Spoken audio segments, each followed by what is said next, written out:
500 taon na ang nakalilipas, mas maraming tao ang nanirahan sa Amerika kaysa sa buong Europa sa pagitan ng 50 at 100 milyon. Pagkalipas ng 150 taon, wala pang 6 na milyon ang natitira, 70% ng buong populasyon ng dalawang kontinente ang naglaho sa loob ng ilang henerasyon. Isipin mo, sa bawat 10 ng iyong mga kapitbahay, kaibigan, at kamag-anak, isa lamang ang nabubuhay, ang natitira ay namamatay sa isang masakit na kamatayan, at walang sino man ang makakagawa ng anumang bagay upang iligtas sila. Ito ang pinakamalaking sakuna sa demograpiko sa kasaysayan ng tao, bihirang pag-usapan sa mga paaralan, ngunit dapat malaman ng lahat kung paano naglaho ang isang buong sibilisasyon. Nang unang makita ng mga Europeo ang kabisera ng Aztec, hindi sila makapaniwala sa kanilang mga nakita, isang lungsod na may 200,000 residente ang nakatayo sa gitna ng isang malawak na lawa. Ang lungsod ay mas malaki kaysa sa anumang lungsod sa Europa noong panahong iyon, ipinagmamalaki ang umaagos na tubig at mga sistema ng alkantarilya, mga lumulutang na hardin, at malalapad na daanan na mas malinis kaysa sa mga nasa Paris o London. Ang mga Inca ay nagtayo ng isang imperyo na may 40,000 kilometro ng mga kalsada sa mga bundok at kagubatan, bumuo ng isang sistema ng buhol na sulat at nag-imbak ng mga reserbang pagkain sa buong bansa kung sakaling magkaroon ng taggutom. Ang mga Inca ay nagtatanim ng mais, patatas, kamatis, at kakao, mga produktong kung wala ay imposible nang isipin ang lutuing pandaigdig, at lahat ng ito ay walang bakal na araro at gulong. Ang mga doktor na katutubong Amerikano ay nagsagawa ng craniotomy na may 70% survival rate, habang sa Europa, ang mga naturang operasyon ay nagresulta sa pagkamatay sa 9 sa 10 kaso. Gumamit sila ng mahigit 200 halamang gamot na marami sa mga ito ay kalaunan ay ginamit ng mga Europeo, quinine para sa malaria, cocaine bilang pampamanhid, aspirin na gawa sa balat ng willow. Ang mga Aztec ay may mga espesyal na paaralan para sa mga doktor, at ang mga Inca ay nagsagawa ng mga amputasyon at ginamo ang mga bali ng matagumpay kaya't gumaling ng tama at walang mga komplikasyon ang mga buto. Ang mga katutubong Amerikano ay may kamalayan sa kalinisan at naghuhugas araw-araw, habang itinuturing ng mga Europeo na hindi malusog ang pagligo at ilang beses lamang naghuhugas sa isang taon na nagkakalat ng sakit. Noong ika-12 ng Oktubre taong 1492, dumaong si Columbus sa isang isla sa Caribbean at nakatagpo ng mga taong dumating sa pampang ng walang armas. Dinalhan ng mga Indian ang mga Europeo ng tubig at pagkain, ipinakita sa kanila ang kanilang mga nayon, at inakala nilang nakatagpo na sila ng mga Diyos dahil hindi pa sila nakakita ng mga puting tao, bakal, o mga baril. Isinulat ni Columbus sa kanyang journal, sila ay lubos na mapagkakatiwalaan at mapagbigay kaya't ibibigay nila ang lahat para sa pinakamaliit na bagay, sila ay magiging mahusay na mga lingkod na gagawin ang lahat ng aming sinasabi. Pagkalipas ng 20 taon, wala pang 60,000 sa 3 milyong katutubong tao sa mga isla ng Caribbean ang natitira. Ang natitira ay namatay dahil sa sakit, paggawa ng alipin, at gutom. Mas maraming katutubong Amerikano ang namatay dahil sa bulutong kaysa sa lahat ng pinagsamang digmaan at pananakop, dahil ang mga katutubong Amerikano ay walang kaligtasan sa mga sakit na Europeo. Ang isang taong nahawaan ay maaaring lipulin ng isang buong nayon sa loob ng 2 linggo. Ang mga tao ay namatay ng napakabilis kaya walang maglilibing sa mga bangkay o mag-aalaga sa mga may sakit na bata. Kasama ng bulutong ay dumating ang tigdas, trangkaso, at tipos, at ang bawat bagong epidemya ay naglipol ng 1/3 hanggang kalahati ng mga nakaligtas, sunod-sunod na alon, ng walang pahinga o pag-asa ng kaligtasan. Mabilis na natanto ng mga Europeo ang kapangyarihan ng sakit at nagsimulang sadyang mamahaji ng mga kumot at gamit ng mga biktima ng bulutong sa mga katutubong Amerikano na ginagawang tunay na digmaang biolohikal ang mga epidemya. Noong 1519, ang Espanyol na konkistador na si Cortez at 600 sundalo ay nagmarcha patungo sa Imperyong Aztec na tahanan ng 20 milyong tao. Nagdala ang mga Kastila ng mga kabayo, asong pandigma, at mga kanyan. Hindi pa nakakita ng mga kabayo ang mga Indian at inakala nilang iisa ang kabayo at sakay, at ang dagandong ng mga kanyan ay nagdulot ng takot at takot. Ang sakit ang naging pangunahing kaalyado ng mga Europeo. Habang nagtitipon ng mga Aztec ng isang hukbo upang ipagtanggol ang kabisera, ang bulutong ay pumatay sa kalahati ng kanilang mga mandirigma at sa emperador mismo na naghasik ng kaguluhan sa mga tagapagtanggol. Ang Imperyong Inca ay bumagsak sa katulad na paraan. Una, isang epidemya ang kumitil sa buhay ng pinuno at nagpasiklab ng digmaang sibil, at pagkatapos ay sinakop ng 180 Kastila ang malawak at humihinang bansa. Ipinakilala ng mga Espanyol ang sistemang enkomienda, kung saan ang bawat kolonista ay binibigyan ng isang buong nayon ng mga katutubong Amerikano at maaaring pilitin silang magtrabaho bilang mga personal na alipin. Ang mga katutubong Amerikano ay ipinadala sa mga minahan ng pilak kung saan sila namatay dahil sa pagod at pagkalason sa mercury sa loob ng ilang buwan, at ang kanilang mga lugar ay pinalitan ng mga bagong alipin mula sa mga nabihag na nayon. Mahigit 8 milyong katutubong Amerikano ang namatay sa isang minahan sa Timog Amerika sa loob ng 200 taon. Sila ang naghukay ng pilak na siyang dahilan kung bakit ang Espanya ang pinakamayamang bansa sa Europa. Nang ang mga katutubong Amerikano ay naging napakakaunti para magtrabaho sa mga plantasyon ng asukal, ang mga Europeo ay nagsimulang mag-angket ng mga alipin ng maramihan mula sa Africa na nagtatag ng isang transatlantikong kalakalan ng alipin na tumagal ng 3 siglo.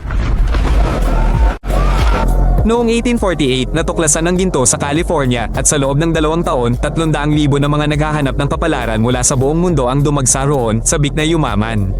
Libo-libong taon nang naninirahan ng mga katutubong Amerikano sa mga lupaing ito, nangangaso at nangingisda, ngunit noong 20 taong pag-aagawan ng ginto, bumaba ang kanilang bilang mula 150,000 patungong 30,000. Opisyal na binayaran ng mga awtoridad ang pagpatay sa mga katutubong Amerikano, $5 para sa anit ng isang nasa hustong gulang at 25 sentimo para sa isang bata na naging isang kapaki-pakinabang na negosyo sa pangangaso ng tao.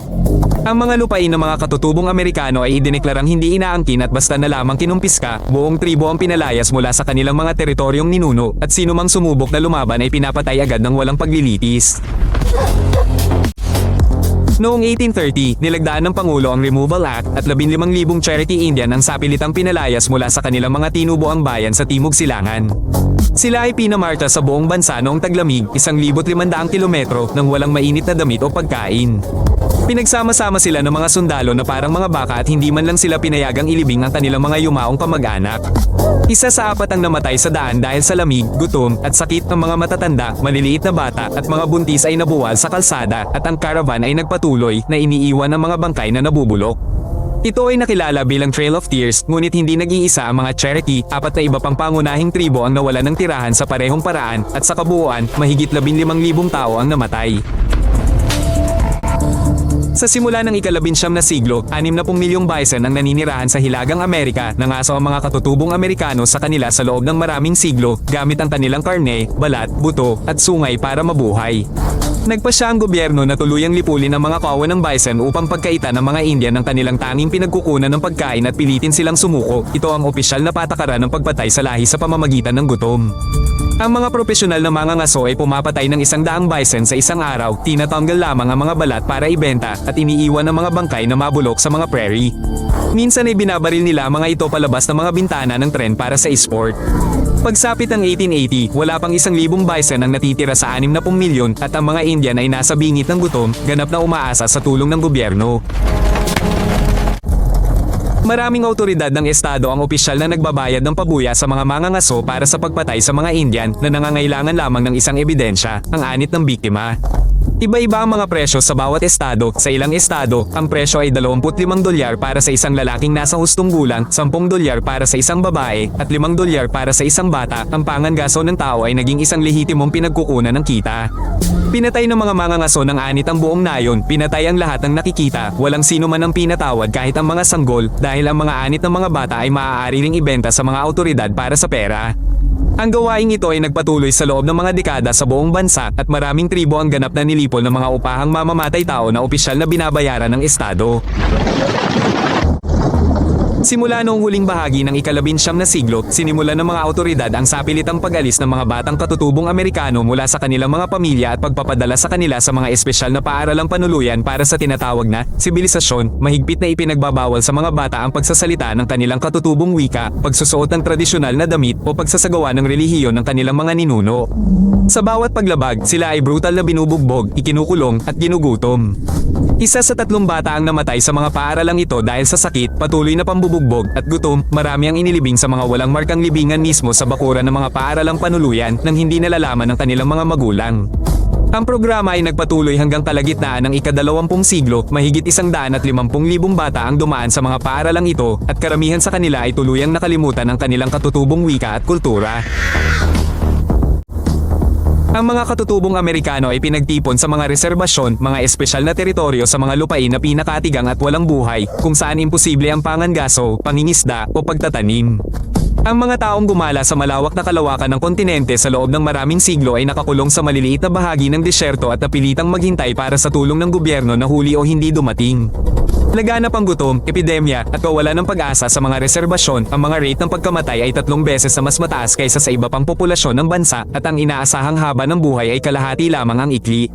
Hanggang ngayon, ang mga reserbasyon ay nananatiling pinakamahihirap na lugar na may kawalan ng trabaho na higit sa 60%, laganap na alkoholismo, at ang pinakamataas na rate ng pagpapakamatay sa bansa. Sa loob ng 400 taon ng kolonisasyon sa Amerika, mahigit 50 milyong katutubong Amerikano ang namatay, mas marami pa kaysa sa kabuoang pandaigdigang pinsala noong ikalawang digmaang pandaigdig.